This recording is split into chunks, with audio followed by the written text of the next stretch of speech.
I think that's right now. I don't know how much longer we're supposed to go. Maybe someone let me know. I'll make this quick for you. Many philosophers are charging the new atheist movement with being scientistic, notably the atheist philosopher Massimo Pigliucci. And I was wondering if we should recalibrate or take scientism as a badge of honor. Well, I was recently in a quote. I mean, he's written about me a lot because I've said some mean things about philosophers. Right? True, but mean. And then we were in a rather pleasant session, Dan Dennett and he and I in Belgium. And I think this scientism thing it amazes me because no one talks about religionism, which I think is more strident. I mean, scientism. The question. It's an invented word, and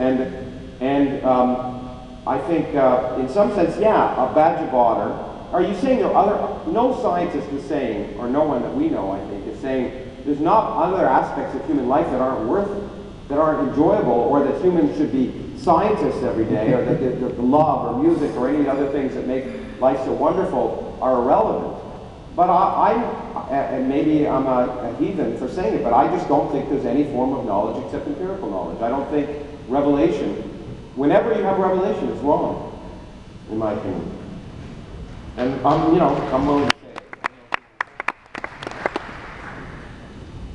Well, I suppose we could argue about whether science has anything to say about morality.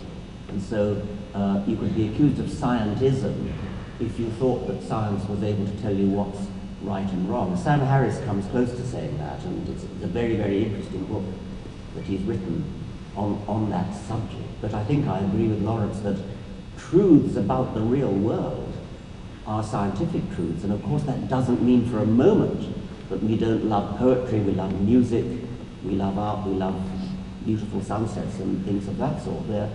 We're sometimes accused of being soulless, passionless, cold-blooded scientists who no emotion. We never fall in love. We never weep over poetry. I've actually just contributed to an anthology of poetry called Poems That Make Grown Men Cry. And I was delighted to contribute a poem by A.E. Housman, Tell Me Not Here, It Needs Not Saying What Tune the Enchantress Plays, in aftermaths of soft September, or under blanching Mays. For she and I were long acquainted, and I knew all her ways. A scientist can love poetry as much as anybody else, but when it comes to truths about the real world, as Lawrence says, empirical evidence is it. No.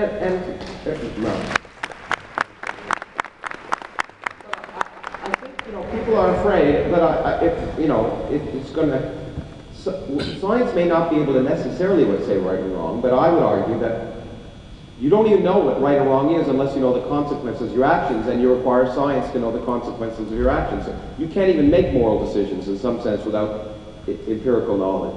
And science may eventually understand why we think things are right and wrong. But will that diminish us? I don't think so. I wrote a book about Richard Feynman, who's a great hero of mine and a lot of scientists. And he made it, he's not the first person to say this perhaps, but knowing how a rainbow works doesn't make it less beautiful, it makes it more beautiful. And I think, so science doesn't take away that spiritual component, it enhances it. And as I said, I think, no, I guess not this, I said in Bill Maher once, the great virtue of spirituality of science, unlike the spirituality of religion, is it's true.